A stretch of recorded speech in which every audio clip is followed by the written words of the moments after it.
Honorable Namboze namukubira essimu 12. Essimu 10. Honorable Bet Namboze bati. Yes, nga tazikwata 13 nazikwata. Nanga ndi mujjamu naye njija. Simu yali tajiwulira. Yes, yali tajiwulira. Netune ngamba chairman ndirindako tetuwera abantu nga tuti press conference tuli munana tuli mwenda abalala gwemba defunye we 10 agenze adusewo kozo najja mesente twatesa tujja nazo twali nazo mu press conference bwe tuvaawo tugende tuziti posting kwa account ya parliamentary commission kubanga ziliye zasooka twafuna amawulire nga bazilya twazibawa mu cash katwagala tuziteke ku account ya parliamentary commission omuntu wazijjayo aba account y'engo officer ateekwa okuza accountingira tuzizaayo mfuna message nti ndi mujjamu naye nteeraako gondi ku lukalala sentence mfunye wane mukono wenziteeka era nga tuwandiika amawulire galina ababaka ba parliament 16 abazaayo sente ezo effectively okutegeera nti owe 16 teyaliiko kuba naffe tetulina kye twamanya tutegeerera mu kooti y'embaale nga kiraka wa parliament bamubuuza yogera abazaayo sente nga Honorable Namboze taliiko nga taliiko. Yes, naye nyini ne bamuteeka mu kaguli ne bamugamba nti sente waziteeka tuwe payslip eraga abantu tebasoma judgment ya kakulu ey'omusango gwe twaloopa oguloopa okukyusa mu kawaayiro ka ssemateeka aka age limit. Namboze was convicted but not sentenced. Atya yakola soma judgment eyo nga mulimu nti omubaka Namboze mulimba nga jjenje nwana n'abamatama ne badduka nga zireeta gwo amayuga bagenze okulaba mu bantu bonna nga yeggwa asobola Namboze kwegamba ejje lyabwe eryabalamu liremereddwa ne bapangisaako ejje ly'omuzimu lijje libalwanyisize Namboze kubanga mu buntu bulamu nga njogera sikwenyera nga sikkakkanya mu by'obufuzi Kasibante Moses oli mulambo kubanga wakubwa n'ojjibwayo mu kukubwa n'ojjibwayo kitegeeza oba ofudde kakati ate abakyatudde bo babeera bakyali balamu abakyatudde abakyali abalamu balemereddwa mulamu munnaabwe bagenze ku ndagumbu basumula omuzimu gwa Kasibante Moses omulunzi w'embizzi za General Salimu Sale ajja asaanyeewo Namboze waliwo ekigendererwa ekyokusaanyawo abakulembeze bonna abakyalimu ensa bano balinga ng'omusoto omukubeko era omuyiira amafuta omusoto omukubeko era omuyiira amafuta guba gwakwegendereza kubanga mu kaseera ako guba tegukyalina kyakufirwa wabula guba gunoonya ekintu kimu ngenze nabo ninayo gwe ngenze naye kakati akabinja k'abana ab'emmengo ba Katikkiro Mayiga ne Bamagayasi Mpuuga Nsamba kanoonya gwe kafa naye kubanga kali mu nnaku zaako ana zino obusiraamu ze boogerako nti omuntu amala ennaku 40 nga tannafa naye ng'agenda kufa bwe weetegereza ebyobufuzi bya Mpuuga bwe weetegereza ab'emmengo bazannya ebyobufuzi wadde nga babalimba si bannabyabufuzi naye nga bannabyabufuzi bwe weetegereza ebyobufuzi by'Abamayiga biri mu nnaku zaabyo 40 era essaawa yonna binaatera okuyingira entaana wabula byebuuza ngenze naani jjukira nti omubbi ne baba bamukubye emiggo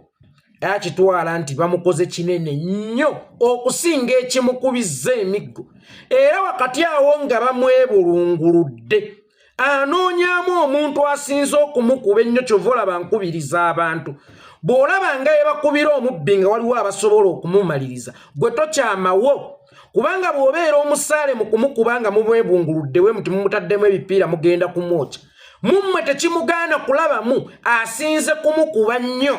n'agamba bannange wadde munkuba naye tubba n'oyo ensonga lwaki ye musaale mu kunkuba ennyo ayagala nfe nga sinnayogera kyekyo Kasibante Moses kyaliko ng'ayagala okuguzannyira Bampuuga naye Kasibante Moses nvunza dduse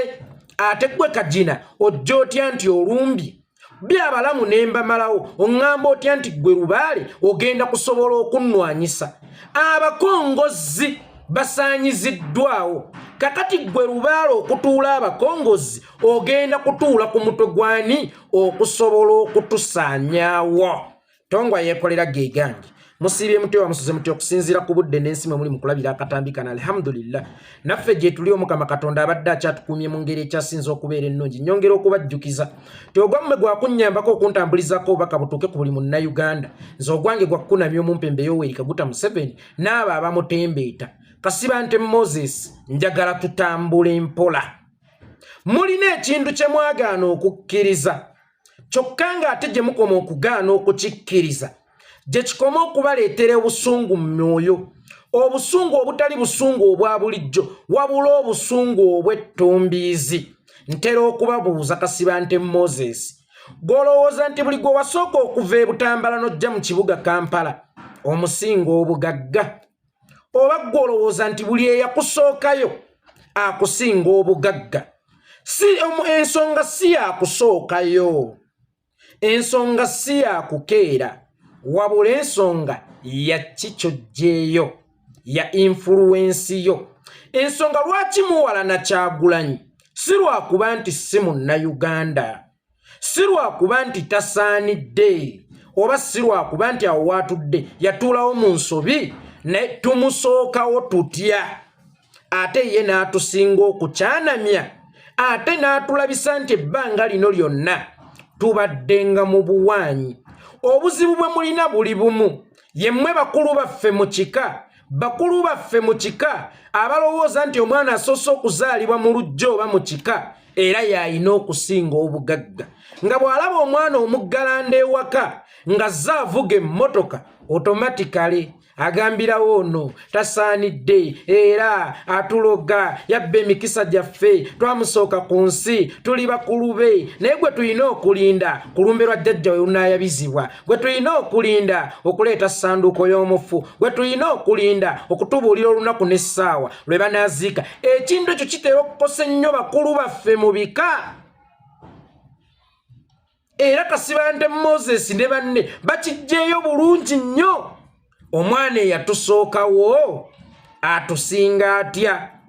njagala nnyo okukozesa ebyokulabirako nga ngereesa tukkirire tuddeko emabega mu myaka gya 2023 omuvubuka bamuyita Steve Jean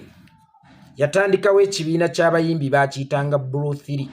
obuwala obusatu obwali buyimbanga ennyonza naye mu Blue 3 eyo oba ne mu magye g'ab'amaanyi mubeeramu omunafu waayo era ne kirimaanyi waayo mu Blue 3 yali leading artist yali Lilian Mbabazi naddirwa Jackie Chandiru bambi nga Kasindi Ssanyu mu ggye lya music eyo ery'amaanyi erya Blue 3 nga ke kalimu ng'akajaasi akanafu kanyoomwanga kakkakkanyizibwanga n'ekyavaamu kuva mu gurupu ne kagenda ne katandika solo career yako n'oluyimba nti nkooyo okuyomba kaŋŋenda ate oba mwami ondaba nti sikyagasa kaŋŋenda oba osanga nange naafuna njagala kaŋŋende waakiri neeyombekere era omuwala oyo okuva lwe yatandika solo career ye olw'okuba eri Blue 3 yali emazeewo akabanga yatandika okusebengerera sinakumalawo kabanga nti kyekyagisebengereza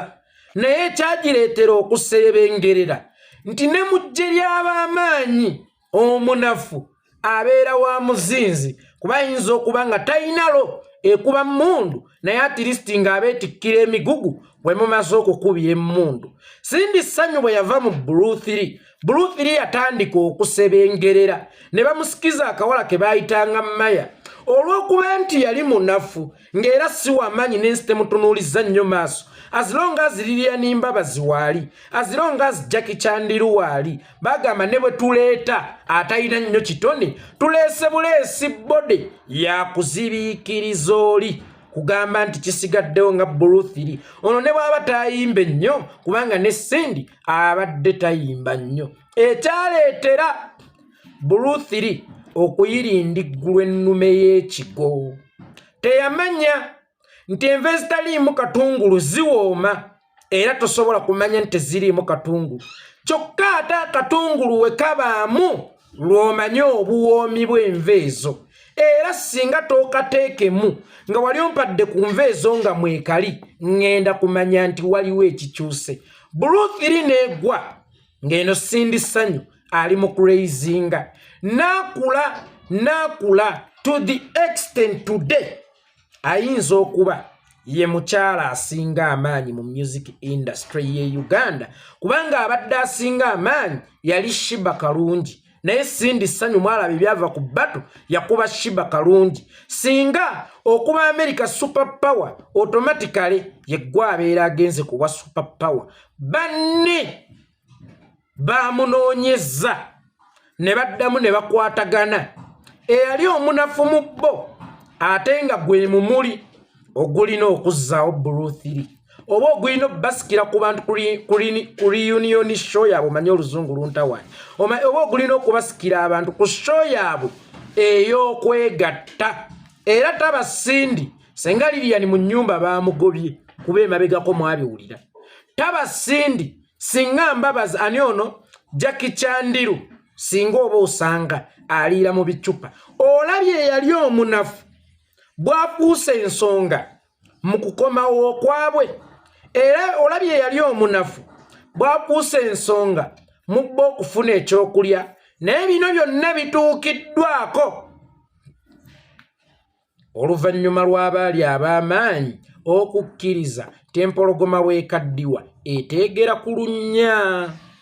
oluvannyuma lw'abaali ab'amaanyi okukkiriza nti wadde ono yali munafu muffe naye olwaleero yayina akati akayino tukulembera nzikiriza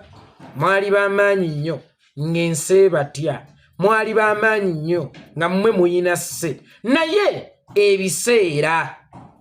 ebiro ensi eno yatondebwa mu biro tekiro ekisooka n'akola bw'ati ekiro ekisooka n'akola bw'ati n'ekyaddako n'akola bw'ati paka bwe yamaliriza n'awummula baba adventi bagamba yawummula lwa mukaaga era gye baafuula sabbaato baba kristu bagamba yawummula lwa sande era bo gye baafuula sabbaato ensi yatondebwa mu biro kyova olaba naffe tukolebwa biro era ebiro byo ebiggwako ne bigenda ew'omulala genda ew'omulala alina ebiro bwe kiba ng'omulamwa gwaffe gwali gwa kununula Uganda bwe kiba ng'omulamwa gwaffe gwali gwa kujja bannayuganda mu busibe nga si gwa kweyagaliza n'okubeera bakatikkiro b'ekkomera nga si gwa kweyagaliza n'okubeera abakulembeze b'abasibe twali badde tugenda n'oyo struggle gwekwasizza akati kaalire tewali yakamukwasa kuba n'abo abakulima nti be baakamukwasa be bali mu kumulwanyisa olunaku olwaleero ebiro bye byakwasa Kyagulanyi akati respecting ebiro bw'olema okurespecting ebiro weesanga weetaddemu omuguwa oba weesanga ottiddwa musajja munno omukyala asobola okukwagala Taawuusi nga yeggwe Saawudu ne mwagalana nnyo olw'okuba muba mu biro byammwe toyinza kulowoozaako lunaku lulijja ne mwawukana wayinza okujjawaawo ekisajja ekigagga eky'essente ne kitwala Taawuusi n'otandika okuloma ekyalo nga bw'otagenda kukkiriza kuwayira kwa Taawuusi okulaga musajja oba mwana munne mu bazadde be kubeerayo ogenda kutambula obunendagu ogenda kukola biki ne weesanga nga n'oluusi singa obeera olemereddwa nga weewadde obutwa oba si kyo Taawuusi bwafumbirwa n'osigala ng'omuloma naye nga musajja munno w'amaanyi nnyo ayinza okukusaanyaawo ekiba kikusaanyizaawo butarisipekitinga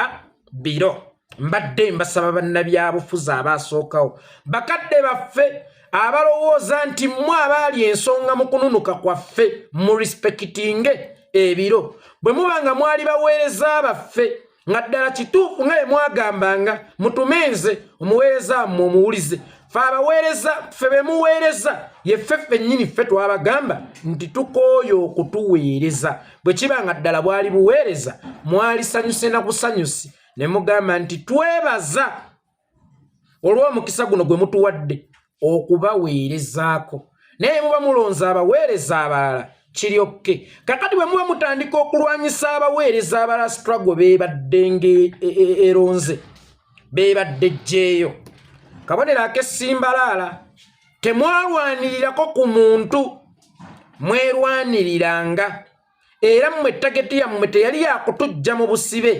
yali yatukuumira mu busibe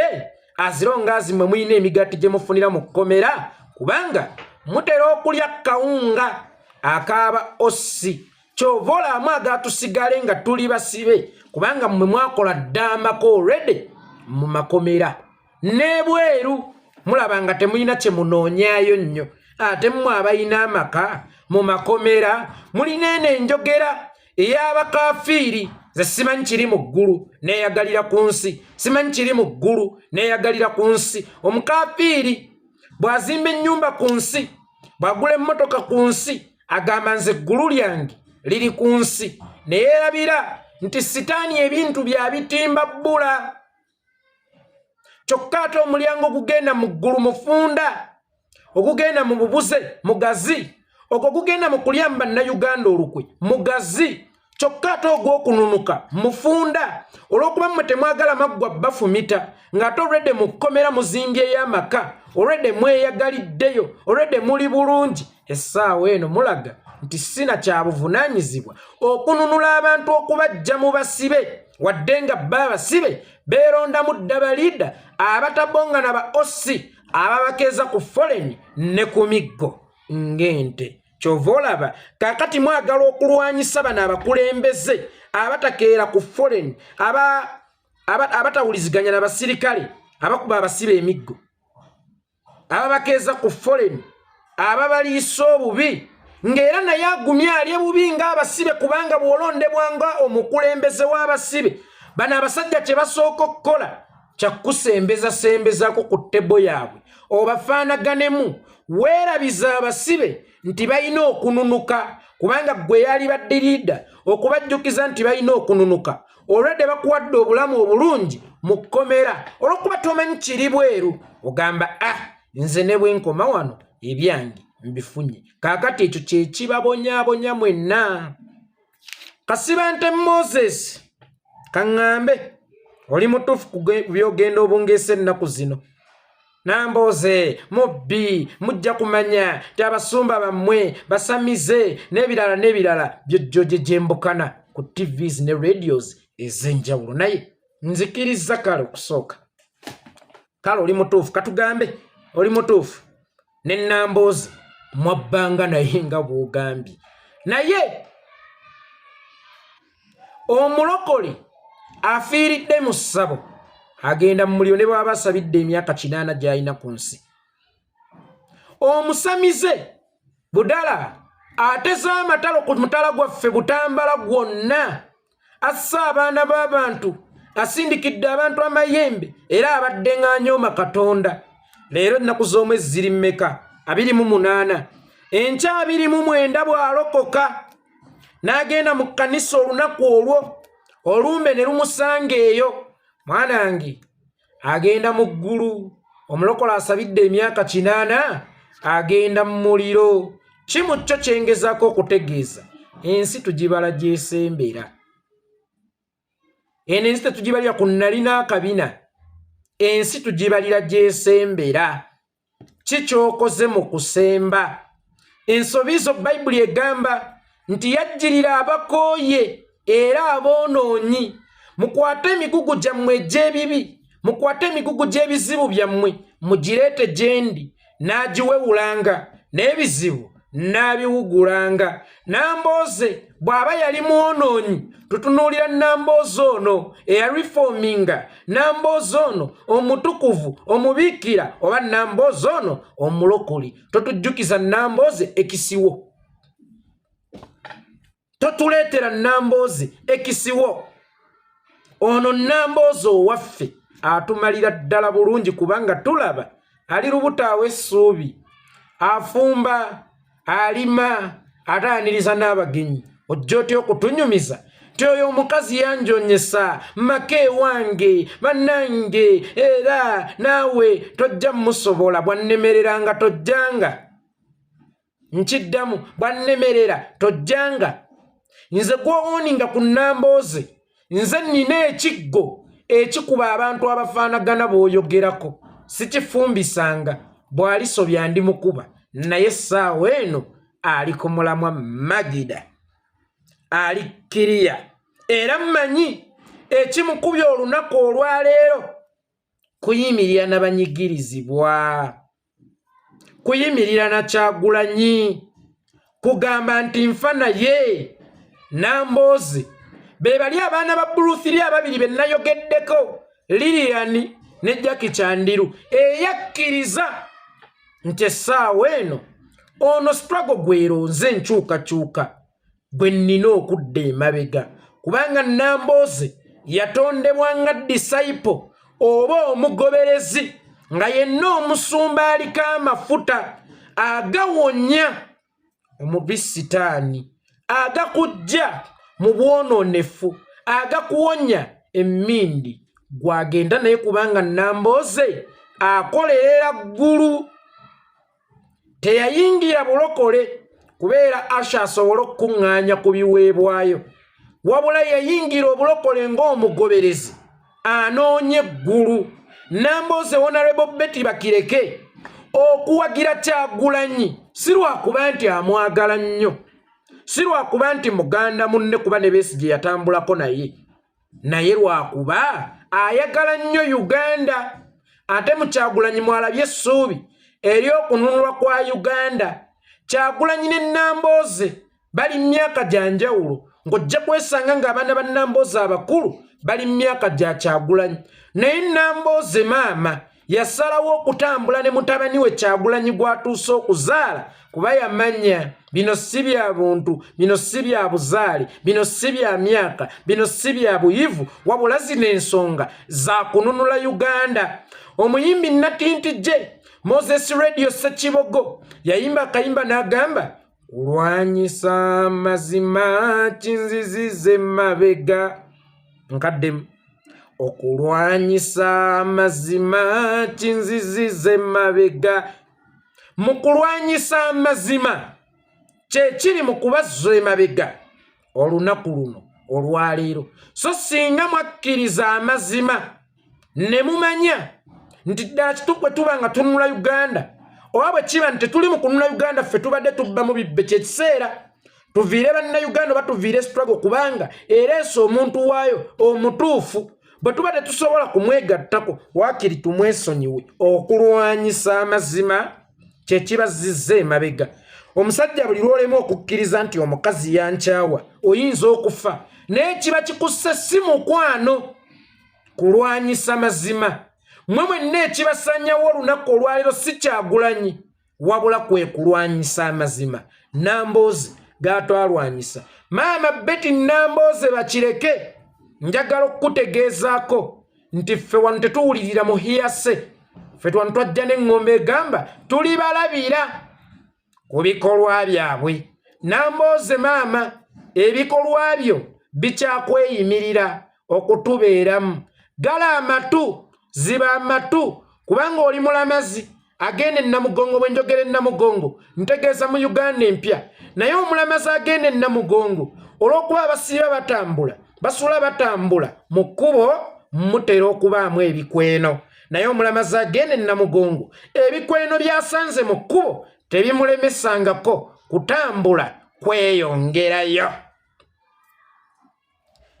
Kasibante Moses ebyenfuna bijja kusuula wazibu. Ebyenfuna bino tubinoonya, sente zino tuzinoonya, naye ate zitulekengamu ak'obuntu. Oyo omusajja Kasibante Moses yawe baatunudde nga ye muntu alina okukuba Nambooze, yalina okuvaako hadithi ekuba Nambooze. Oba osanga osobola okuvaako hadithi esobola okusanyawo Nambooze kuba takumanyi, naye nze nkumanyi. Nze ndi munnabutambala, awo wonna mu Butambala sirina we simanyi. Teweerabira nze nali omuvumi w'essaza mu Butambala wonna, kaakati omuvumi w'essaza natambula Butambala yonna nenendeko ne Kampala ku bibaasi nga ttiimu ez'enjawulo zizza okuwakanya. Kitegeeza Butambala oyo mumanyi, namwetooloola nnyo. Owaaye Kasibante Moses ebyenfuna byo byagala naye teweerabira, bye byakutuusa okuva mu kika eky'embogo. Oyinza ebadde tekimanyi nti wava mu kika eky'embogo, nnyoko gye yaleka akugambye nti wano weewammwe ekyerima Butambala. Nnyoko we yaleka akugabye nti wano weewammwe weekwata gwe wennyini olw'okuba oyagala nnyo ebyenfuna noweetwale w'omugagga gwe bayita Byasaali emayungwe Kyabayoola. Omugagga Byasaali omugenzi kati ow'ebutambala ow'emayungwe Kyabayoola omujjukira. Okimanyi nti wasalawo okuva mu kika eky'Embogo ogende ewa Byasaali emayungwe Kyabayoola olw'okuba akuwadde obugazi bw'ettaka. Okimanyi wasuulawo ekika kyo nnyoko gye yakugaba, kyokka nga tugamba akyalina nnyoko odigidanga omanyi kitaawo kyosanga kosima kikyolikola nga nnyoko amukwolese ne nnyoko bw'aba yafa nga tewali bakkayanira manya nti mu kika oli oluŋŋamye. Nnyoko yaleka akutadde mu kika ky'Embogo awo ekyerima ng'era akugambye nti kasiba nte Moses wano weewammwe mwana anaaba waawa eyeesitula n'agenda yeegaba mu kika yeekolera itongwa ndi awo neetuulidde ewange ebutambala zijja zireeta omulenzi atina nti munnange yeggwe taata mmubuuza nnyoko waaliwa kubanga omukyala y'alina okwanjula omwana mu kika era mmubuulizaawo nnyoko aliwa. Tunuulira omwana omuseegu olw'ebyenfuna yeesitula bukolokkolo ne yeetwala ewa Byasaali nti banzaala wano maama yafa ŋŋambye neereetanga wano kye kika kyange njagala mbategezeeko mwenna singa omuntu ajja n'agamba nti mwana wa Itongwa ayinza okutunuulira omwana oyo n'atandika okwesika kubanga okufaanagana kw'omuntu n'omulala kusobola obutaba physical nga kuli mu bwongo bwo. Mentally is the best slave.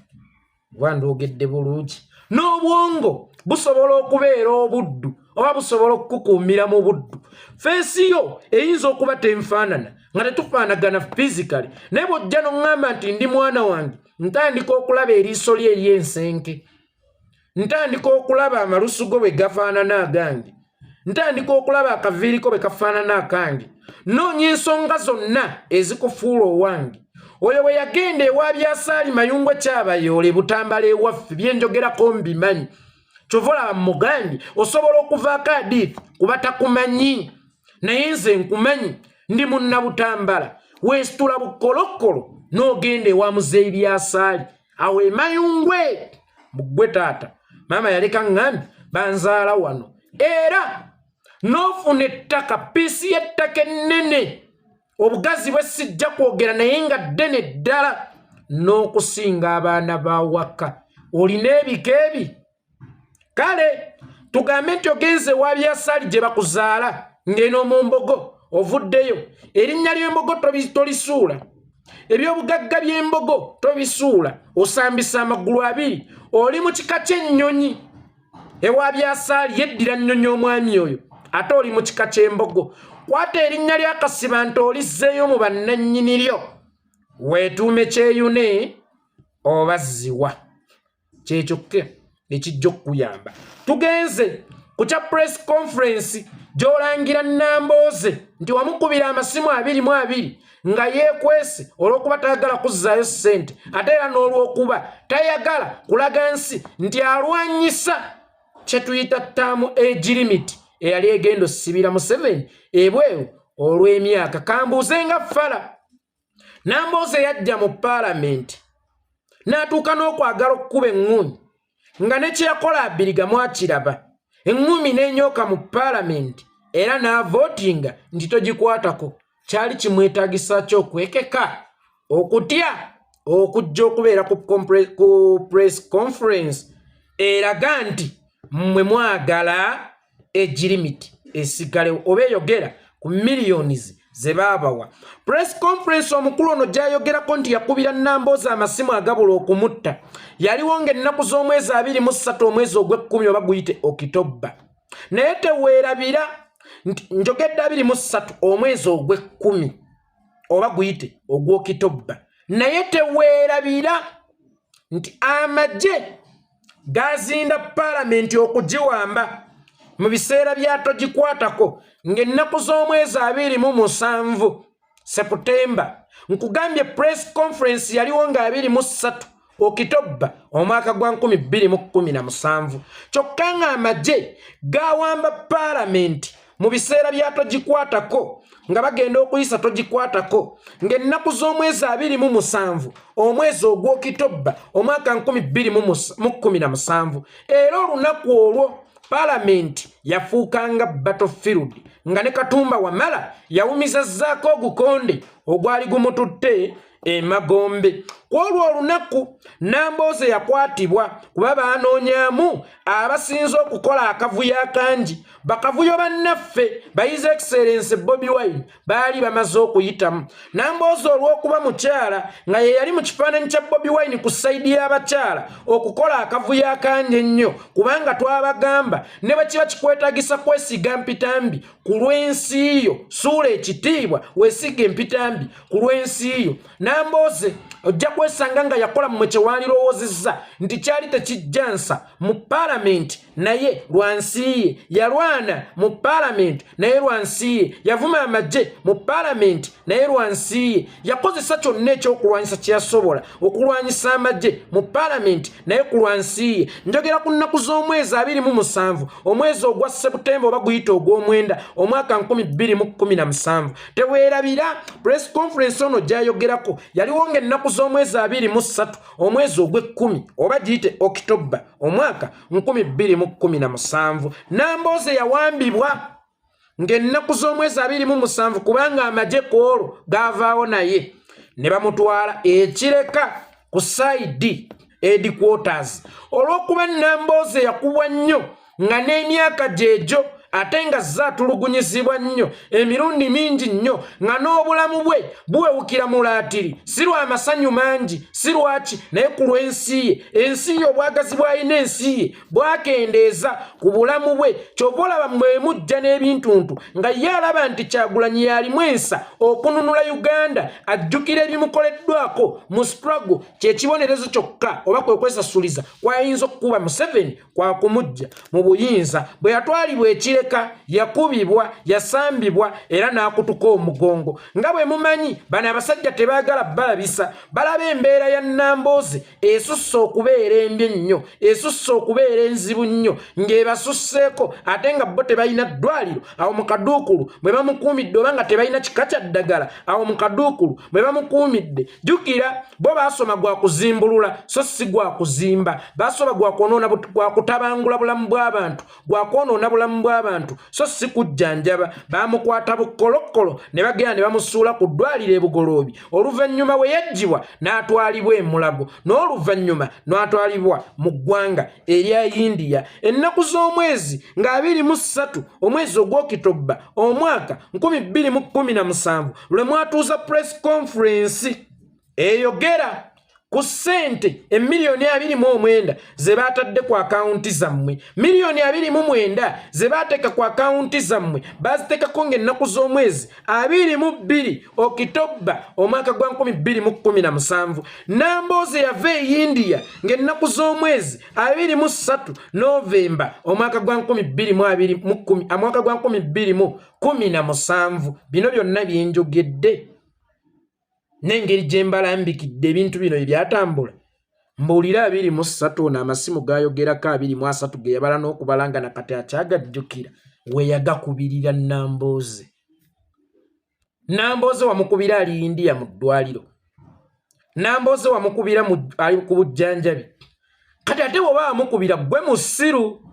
okukubira omuntu ali mu ddwaliro ave e India ajje ku press conference ye kisoboka kitya kuba press conference egenda okutuula nga Nambooze amaze okufulumizibwa eggwanga agenze. Teweerabira nkugambye yatuula ng'ennaku z'omwezi 23 Okitoba kyokka ate Parliament yazindibwa ng'ennaku z'omwezi 27 Septemba era okuva ku kuzindibwa kwa Parliament lwe nakoma okuddamu okulaba Betty Nambooze mu public n'addamu okumulengera mu public ng'ali Ntebe ku airport ng'ennaku z'omwezi 23 omwezi ogw'E11 oba guyita ogwa Museenene ng'ava India kujjanjabwa. Kaakati ono wana 23 waayogerako yakubirira Nambooze we sijjukira bulungi awo sijjukirawo buki bulungi we yamukubirira essimu era okubira otya omuntu essimu ajje ku press conference ali mu ddwaliro on top of that nga tali mu ggwanga kyajja kitya tulageeko ku calls ng'omukubira essimu nga bwe watereka ebyo byonna n'omuwendo gw'essimu olaba osobola okujjukira omuwendo gw'amasimu ge wakuba kitegeeza ogujjukira lwakuba olina records zireete nazo tuzitunulemu ogamba nti omulamuzi avunaana Nambooze obutazzaayo ssente emiliyonizi 29 omulamuzi kyavunaana Nambooze kwe kuzzaayo ssente si mu mpeke wabula mu check yali azaagala mu cash kubanga jjukira bo gwabwe gwakulabisa bakimanyi nti omubaka wa palamenti mu budde obwo oba cash tabaawo totambula na cash kubanga oba buvunaanyizibwa obeera na checkbook era Nambooze ekyamuvunaanyisa kwolwo kwe kutinaatina ne check ng'agitwala ew'omulamuzi kyokka nga ye omulamuzi ayagala cash nabagamba ekintu kimu eno generation tebagibubuyaza mwabubuyaza nga bamirembe giri Besigye y'omu ne Museveni gundi y'omu ne Museveni tugende n'embabazi mwalinga bavuga ffe nga tuli byana bya tuleera tugoberera bigoberezi njagala obbategeezaako kyekiseera ffe tufuuke bakadde bammwe tukole ne bye mwakolanga ng'okkuuma obulamu bwammwe ng'okubalaga omuntu omutuufu yenna alina okugenda omuzadde bw'akula omwana afuuka muzadde we era n'atandika okukola bye yamukoleranga luli maama eyagambanga omwana wange alidde ki omwana nga kati yabuuza maama alidde ki luli maama eyagambanga omwana amize empeke kati ng'omwana yabuuza maama amize empeke kyekiseera mukkirize tubategeerere temukyavaako hadithi obwongo bwammwe bugenyezza ebitiibwa byagenya ne we babazimbira mwe mugamba nti we wava abalungi tugenyezaawo ate bugera tukola ki ensi ekirabe erengerewo nti nawo wabadde kizibu mu kwenunula kwaffe era awo wennyini we wasindisa ono ow'amatama g'abali embizzi ow'amayuuga eyalwala amayuuga n'alowooza nti mirembe mingi era ne yeebalira mu luubu lw'abagezi ennyo tukimanyi awo we waakusindise ne bampuuga oba abaavaawo naye buno obusonga butono nnyo toŋŋamba malanga buno obusonga kikomeko muzzukulu wa Mukale Kambugu mbumalanga mbajjukiza nali mu galanda wa maama nafuna obudde bungi obuyonka ennyo ate nayagalanga nnyo omutwe ku ngege era nga bwegulwa maama bagamba nti omwana wange mumuwe omutwe gw'engege kumba omutwe gw'engege oyo ogw'engege ogwo n'okuyonka ennyo kwe nayonka bigenda kubonyaabonya mmwe nze yeekolera itongwa sitegeererwa ate era ndi wa kitalo nnyo nga bwe ndowooza ate era nkimanyi munsinga okusoma naye temunsinga buyivu kasiba nti eby'enfuna bigenda kukukozesa ensobi nga bwe wejja mu kika ewammwe n'ogenda mu kika ekitali kyammwe nze nkimanyi bino byonna ogoba byanfuna okolera genosale ng'oyita mu ofiisi ya Kigongo mu nkola ya operation wealth creation toyina musiri gwa mmwanyi toyina mbizzi n'emu oli mukozi oli kadeyideyi wadda mu kulunda mbizzi za ssale wadda mu kulabirira mmwanyi za ssale ng'era omuntu akusasula jjojja omusaala ye munnabutambala munnaffe Moses Kigongo ng'ekigenderwa ky'okulimisa emmwanyi n'okuziwa airpule n'okulaga embizzi zo mu mawulire kubanga gavumenti erina enteekateeka gye bayita operation wealth creation egwamu ebintu nga NADS ekulemberwa muganda w'omukulu Yoweri Kaguta Museveni gwe bayita Kalebu Akandonawo abandi gwe tumanyinga genosale akukozesa okusiiga ekifaananyi nti bano abavubuka abakaaba obwavu bano abavubuka abakaaba obuwejjere tebaagala bwagazi kukola naye mu kyalo balina ebibanja basobola okujja ne balima emmwanyi naye tebaagala bwagazi kukola basobola okujja ne balunda embizzi nga nze Kasiba Ntemu Moses bwe nkikoze toyina embizzi yadde ennema toyina mbizzi yadde endaawo bw'oba obuulina wabuwagikira mu faamu y'abanno eyo faamu ya genosali musale n'omusiri gwe mmwanyi egyo gy'oyogerako gy'otimba bbula bya genosali musale ogezaako okusiga ekifaananyi nti abavubuka tetuli bakozi bukozi naye nga yo gavumenti esobola otuyambako ng'eyita mu kitongole kya NADS oba operation wealth creation okufuna endokwa z'emmwanyi n'okufuna ebibizza eby'embala tugende tulime. Nedda mukama wange ekyo tukimanyi lwakuba twali twakuleka dda lwa nsonga nti ffe tetwagala kulwanagana yadde okuyombagana n'emizimu kuba twali tukubala nti wafa dda naye omuzimu oguva emagombe munnaye guyinza okuba ogw'amaanyi naye ffe abalamu ffe tugusinga sayansi.